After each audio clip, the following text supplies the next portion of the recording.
Part of being a good fantasy manager is knowing when to get out from under players and when to cash in on big value. Hang out in just a second. We'll get into 6 players who I think you should sell in your fantasy dynasty football leagues.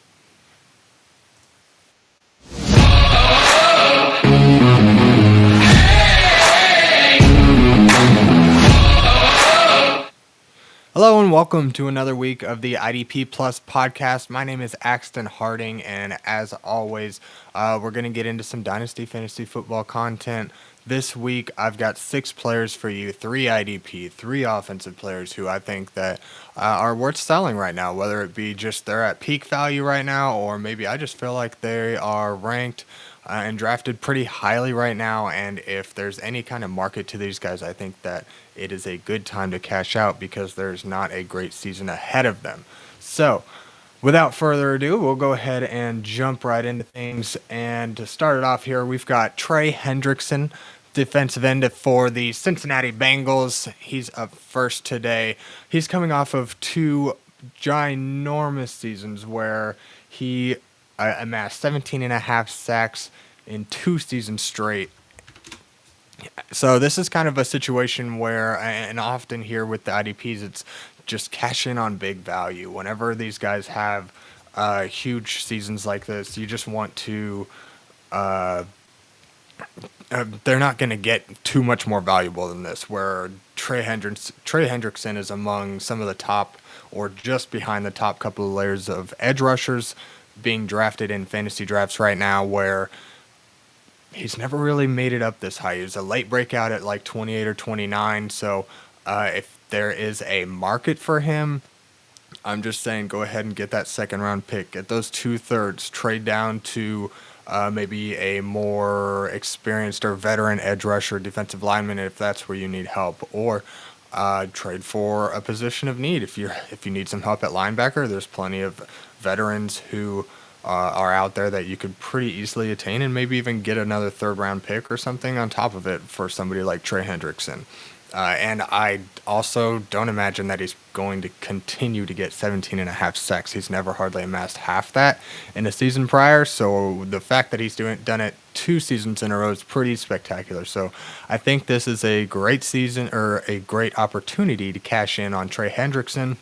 Now, this is not me sounding the alarm, so do not don't get my words twisted here, because I think Trey Hendrickson should be fine. I just, don't think that he's going to quite live up to the 17 and a half sacks that he's been able to achieve in the last couple of years, along with 50 tackles. The tackling floor, maybe could probably still make an argument for that to be there, but in terms of being able to maintain that level of production, I just think that his value is only going to be able to come down from there. There's no way that he's going to amass elite edge rushers like Myles Garrett, Micah Parsons, TJ Watt, all those guys that are in the top couple of tiers of edge rushers.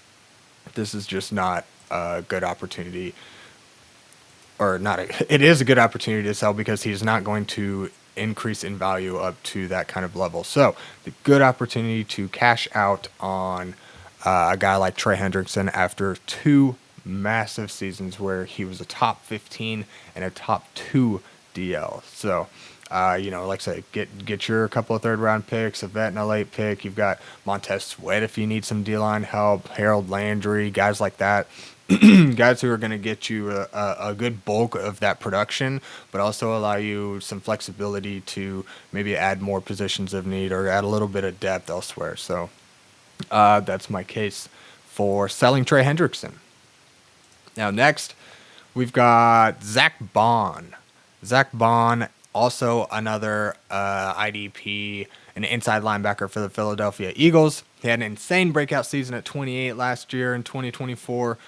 For IDP, again, a prime sell opportunity. Zack Baun is right behind those top-tier linebackers, Fred Warner's, Roquan Smith's, those top couple of tier guys. He's right up there with these guys. So, again, another guy who ultimately went from 0 to hero. If you have Zack Baun, you picked him up off waivers. You never drafted him. There's no way you drafted Zack Baun. So, again, peak value, sell high. If you can get a 2nd-round pick for someone like Zack Baun, do it. Go ahead and trade for a Bobby Wagner, a Demario Davis, Levante David, some pass rush linebackers like that if you need linebacker help, and then go ahead and add a third round pick on top of that. So just again, LB17 is where we have him ranked. I think often other places have him ranked higher than that. Again, another guy that I'm not really sounding the alarm on is I think that Zack Baun is going to have a very lucrative role. He's going to play all the snaps, and he should do just fine. But last season was a huge season for him. The fact that he finished as LB2 leads me to believe that there's only room for him to fall down the rankings. So if you can cash in on Zack Baun, go ahead and get you an aging veteran, get you maybe one of these guys who just kind of recently popped last season. You've got like your Blake Cashmans that aren't too expensive, guys like that, who you can go out and maybe add a later pick as well. So get you some draft capital, go ahead and cash out on these guys and just kind of expand that value, because the fact of the matter is, an IDP, there are guys that come out of the woodworks off of the waiver wire every single year that are worthy of being in your starting lineup. So you get guys like this that come out of nowhere. You picked them up off waivers last year for ultimately nothing, and now they turn out to be a second-round pick. Think of that as turning $10 in fab into straight draft capital. That's a win-win. This is a good time to cash out on guys like Trey Hendrickson and Zack Baun. Third on the list, last of the IDPs, we've got Quay Walker. Quay Walker, inside linebacker for the Green Bay Packers. He's one of those guys who... not necessarily. For Quay Walker, I'm a little bit more sounding the alarm. Again, he's going to have prime opportunity until he loses it, and all of the snaps he's going to. He will be ultimately probably serviceable for your lineup. But here's the kicker: to me, it feels like Quay Walker is teetering on a line here. He's often ranked and drafted very high, but he's not really lived up to the expectation in the last year or so, where we've seen his production pretty well drop every year since his rookie breakout in 2022, where he amassed 119 tackles. Year in 2023, he missed 3 games, had 118 tackles. He was a little bit more efficient. But then in year 3, he missed 4 games. He had 102 tackles. And in terms of fantasy production as well, the ratio of these tackles has been increasingly to the assisted tackle side, where he's not getting near as many points. He's not really rushing the passer, and frankly, his attitude has kept him off the field. He's been kicked out of games. He's been ultimately benched for Isaiah McDuffie at times. This is just kind of a shaky situation. So when you've got a guy who has he's got around top 12 LB value, a guy like Quay Walker who's young, got a long career ahead of him, granted that he doesn't screw it up himself. But again, I'm just not a fan of the problem attitude, the inconsistent play, where you see him get as low as 6 tackles, as high as 14 or 15 tackles. And when you're going for a guy this early in your drafts, or you're looking to rely on a guy like this, you've just got way too much value for the kind of production that you need here. So there's other guys around this kind of top 12 LB this top LB ranking that has just tons more reliable production. So Quay Walker's a guy that at LB7 for IDP plus, I think he's a guy that I would like to get out from under and maybe get a guy that's more consistent. Again, go ahead and trade him for your second round picks, 2 third round picks, get you a veteran at LB like I mentioned before. Bobby Wagner, Levante David, Demario Davis are 3 older guys who are very reliable, have a very stable floor. You can get some extra draft capital with these guys as well. So just you're ultimately keeping or even boosting that production and raising the floor of that position on your roster, and you can likely get a cherry on top as well to maybe fill in depth elsewhere or take a shot in the draft and maybe get that dart throw and possibly reap a little benefits on that. If you hit on that third round pick, boom, that trade looks like genius. So Quay Walker, LB7, I think that's just way too high. I don't think he lives up to that expectation. I don't think he has finished as LB7 to this point. So, in my opinion, this is a great time to get out from under Quay Walker. If you really need a linebacker and nobody's willing to trade one, just wait until the season starts. About week 2 or 3, you will find a plethora of guys on your waiver wire. So we're going to get back to full screen here, and I just want to talk a little bit about one of our sponsors, namely FastDraft. FastDraft is the world's fastest fantasy drafting app, where it's ultimately best ball themed, where you draft 6 players, the best 4 highest scoring 4 are inserted into your lineup each week. There are bonuses, a 2 times bonus, 1.75, 1.5, 1.25. You apply these to your players to ultimately kind of help set your team apart from others, because since it's such a small roster, they need something to kind of separate themselves from the many other teams, where in a tournament style kind of entry like this, you've got hundreds, maybe thousands of people playing at once, and with such small rosters, that's how they're able to help managers differentiate their rosters and stand apart. So if you need some advice on some fast drafting strategies, I've got a video from last week where Doc and I kind of dove into some lesser known strategies that people out there aren't necessarily talking about, and I think could be beneficial for you in your IDP drafts with FastDraft, because they have a rookie draft, they have an offensive draft, and then they have a D-up draft. The D-up draft is what we talked about last week, and we gave some tips and tricks on draft strategy there. If you would like to get in on FastDraft, it's so much fun. Go ahead and get in there, set your rankings, sign up. Using code PLUSAX, I can get you a deposit match up to $50. That is a free $50 in your pocket.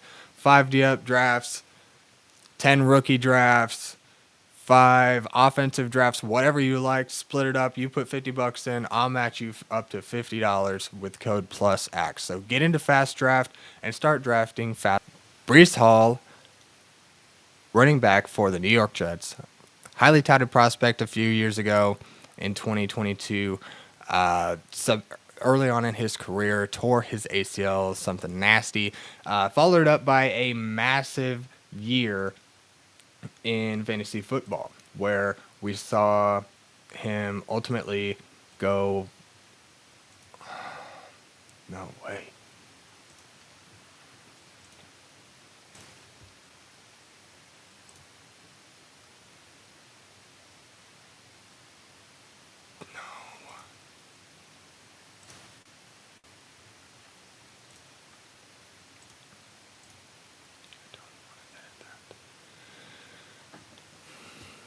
Up first on our offensive portion of the show, we've got Breece Hall, a highly touted running back drafted by the New York Jets a few years ago. In his rookie season, he tore his ACL, made an impressive return, one of the best returns we've seen made to the field post ACL tear. But we've kind of had some things that are out of Breece Hall's control that are kind of affecting his play, right? Where we've seen and he finished in 2023 as the RB2 post ACL. That's insane. 2024 comes around, he finishes as the RB19 after having to deal with the Rodgers saga, where Rodgers just kind of comes in and ultimately takes the spotlight, kind of runs the team, shapes the team however he wants it. Breece Hall becomes kind of an after effect, comparing him to the kind of hype that we had after his RB2 season the year prior, where now Rodgers comes in and completely throws a wrench in everything. And Breece Hall takes kind of a backseat, RB19. 2025, what are we looking at now? What things are different? Aaron Rodgers is gone, Devonta Adams is gone, Garrett Wilson is still there, but now we've got a new quarterback in New York, and we've got Justin Fields at the helm. This does not necessarily make me feel any better about Breece Hall's outlook than Rodgers did, because you've got a quarterback who is very, very reliant on rushing. Not that he can't pass, but you just don't see a huge passing volume go to the backfield for a guy like Justin Fields.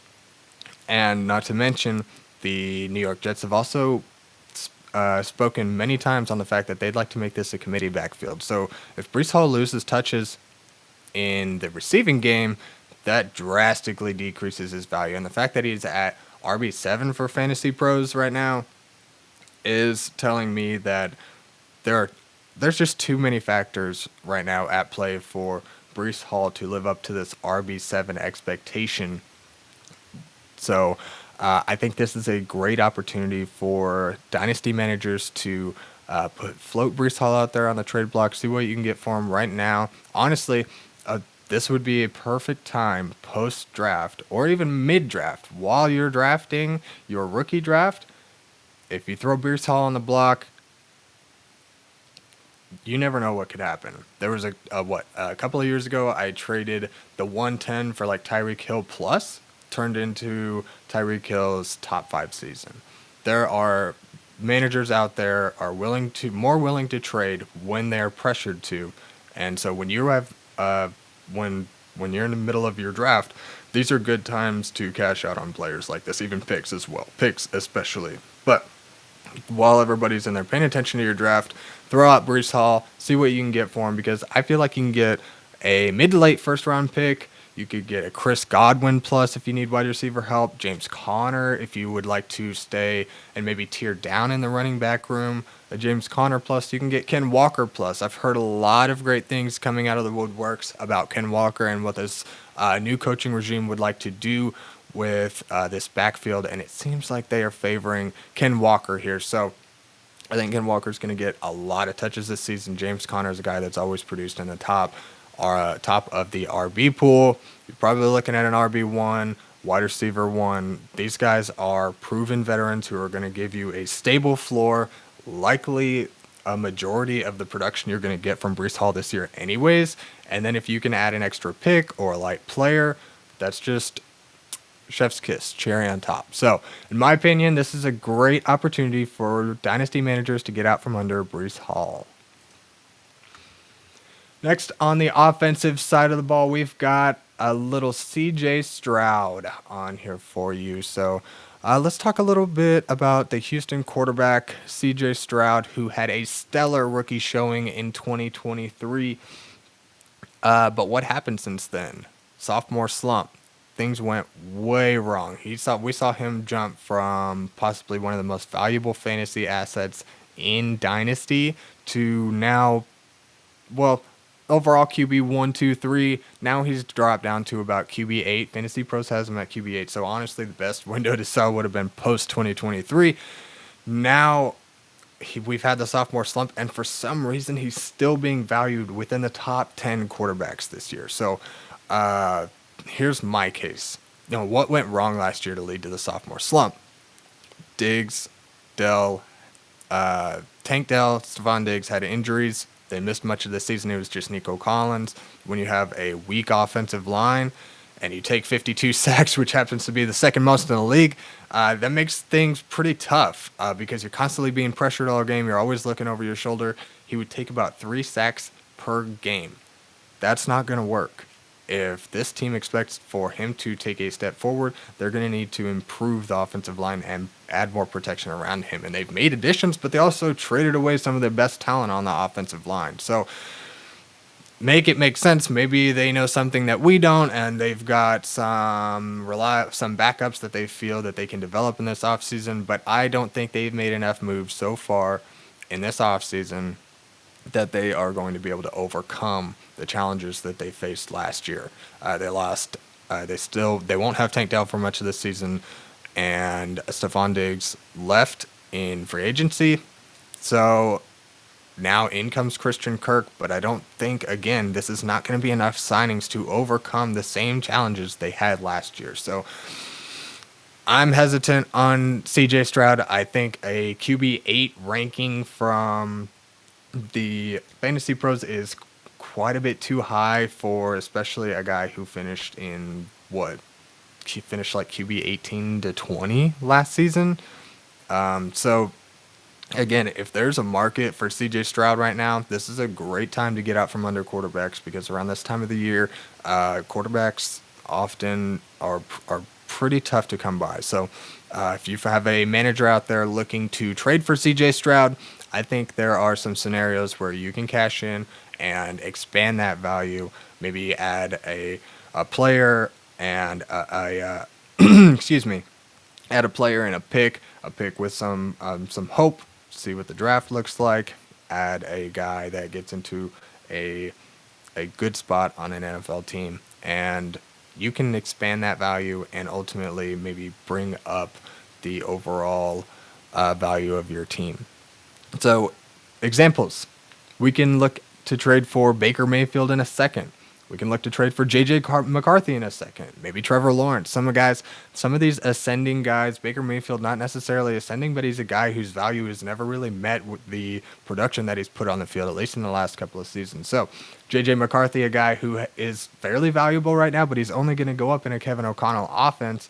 And the fact that he hasn't played a single snap kind of limits his value. So if you can trade for McCarthy and get a plus, trade for Trevor Lawrence, a guy whose team has proven that they want to protect their quarterback and help him take that next step and be that franchise quarterback that they're paying him to be. Trevor Lawrence in a second. Trevor Lawrence and another player, a James Conner. Trevor Lawrence and James Conner for CJ Stroud sounds like a damn good start for a negotiation. So if you can add players like this and expand that value, get the same kind of production, or at least 80% or more, Baker Mayfield is going to probably all of these guys could very well outproduce CJ Stroud this year. So you may even increase production and add more value to your squad. So I think this is a good opportunity to get out from under CJ Stroud, cash in on some of that value. I know it's a little bit late. We didn't hit that peak sell window, but if he's still top 10 QB and people are going to value him that way, we need to take advantage of that as fantasy managers. It's just smart business when you're dealing with your fantasy team. Last on our list here, we've got Devonta Smith, wide receiver Devonta Smith for the Philadelphia Eagles, often ranked within the wide receiver 16 to 20 range, so mid to late wide receiver 2. Fantasy Pros has him as the wide receiver 16. I think that was the highest I've seen him ranked. And honestly, if he is, and he's always kind of gone within the first couple of tiers of the first few tiers of players, and it's hardly lived up to his ADP. We've seen him finish as wide receiver 29 in his rookie season, much to be expected. But sophomore season, A.J. Brown comes to town, wide receiver 9. We saw this team really explode in that year, where I think, they went to the Super Bowl. They kind of fell short. Year 3, wide receiver 19, drops back down. Still, he's finished right around where he was probably valued, but he took a step back. This offense kind of started to fade away from the pass. You saw Jalen Hurts' best passing season as Devonta Smith finished as wide receiver 9 the year prior. Now we go into year 3. Wide receiver 19, year 4, Saquon comes to town, wide receiver 29. If Devonta Smith is going as a wide receiver 2 right now, I think we're looking at more of a finish closer to this wide receiver 29 finish, a wide receiver 3, than we are looking at a mid wide receiver 2. Devonta Smith is going to hold his value. He's on a good team. He gets opportunities. He has a pretty decent floor, but not the kind of floor that I want for a wide receiver 2. There's guys out there that you can trade for who have ultimately a higher floor or can give you more production and will maintain that. Trade options can include Rashee Rice straight up. If you can get Rashee Rice straight up for Devonta Smith, do that. I don't care what his suspension is going to look like. When he gets back on the field, he's tied to the best passer in the league. And Rashee Rice, we've already seen his connection with Patrick Mahomes. I don't care that Xavier Worthy's now on the team. Xavier Worthy is not a target hog. Rashee Rice is going to live in the slot, and he's going to soak up passes when he's on the field. This is a prime opportunity because Rashee Rice's value is only going to go up as he gets back from suspension and just starts putting up serious fantasy production. So, Rashee Rice, you could trade Devonta Smith for DJ Moore plus, for a Terry McLaurin plus if you want to remain in that wide receiver pool. Again, there's some veterans out there, You could get some decent veteran running backs plus. You could get Cortland Sutton, Ricky Pearsall plus for Devonta Smith. And Sutton's in an offense in Denver. We've seen him put up wide receiver 1 numbers already. McLaurin, wide receiver 1 numbers. DJ Moore, arrows looking up with this offense, and the coaching staff, the expected step that we expect Caleb Williams to make this year. Pearsall, now wide receiver 2 for Brock Purdy. We've seen this role be lucrative in the past. Brandon Ayuk was coming off a 15-point fantasy season before he went down, 15 point per game. Excuse me. So guys like that are great guys to go for to ultimately, at this point, trade back. But I think by this time next year, you're going to find that it was actually you trading up and adding more assets, because if you can get a plus second round pick, couple of third round picks or something like that, take some shots, that gives your team a better chance to produce more fantasy points next year. And I think these are all good guys that we can look to get out from under at this point in the offseason, cash in on some value, because even if you like these guys and you want them on your fantasy team, by this time next year, I think you'll be able to get them at a much lower cost, because I do not think that many of these guys are going to live up to the kind of finish that we saw last season and the kind of value that they are being marketed, I guess, at this point in the offseason. So we'll go back over them one more time. We've got Trey Hendrickson, defensive end for the Cincinnati Bengals. Zack Baun, the inside linebacker for the Philadelphia Eagles. We've got Quay Walker, linebacker for the Green Bay Packers. Breece Hall, running back for the New York Jets. We've got C.J. Stroud, quarterback for the Houston Texans. And Devonta Smith, wide receiver for the Philadelphia Eagles. All prime sells right now, I think, if they're going to be valued as they currently sit within rankings. From where I'm seeing, this is a great opportunity to get out from under each of these guys. And that's going to wrap up the show for this week. Thank you, everybody, for watching. Return watchers, thanks again for coming back, and new watchers. I appreciate your time. The fact that you are still watching this means a lot to me. So come back next week and the week after. There's going to be tons of good stuff on the website, on the YouTubes. Go check out the betting YouTube. Doc's got plenty of UFL bets going out right now. There's some good articles going out on the website. We're really starting to get things rolling right now. We're not in full fire mode, but things are really rolling. So go ahead and check out the website, idpplus.com, and check out some descriptions. There's all kinds of promo codes right now. I think right now through the end of April, we have a 50% off sale. Use code IDP2025 at checkout and get 50% off your promo code. I know somebody who just took advantage of this. You got 50% off a year-long subscription. There's going to be a lot of good things come this year. So keep your eyes on the website. Check out all the tools, the rankings, the snap count tool, and check out everything we have on the website. It's all worth it. Get in the Discord, ask your questions, chat it up with everybody we've got in there, and we've got lots of minds that can get to you pretty well at any point. So check out the website, the Discord, the YouTube, like, comment, and subscribe. What did you like about this video? What would you like to see more of? Give me some feedback. I want to appease the crowd. I'm here for you all. I want to give you the most information that you guys need right now. So if you have some suggestions, throw it in the comments, and we'll see you next time on the IDP Plus podcast. Thank you for watching the IDP Plus YouTube network. If you enjoyed this video, give it a thumbs up and don't forget to subscribe to our channel. Be sure to tap the bell icon to get notified whenever we upload new content.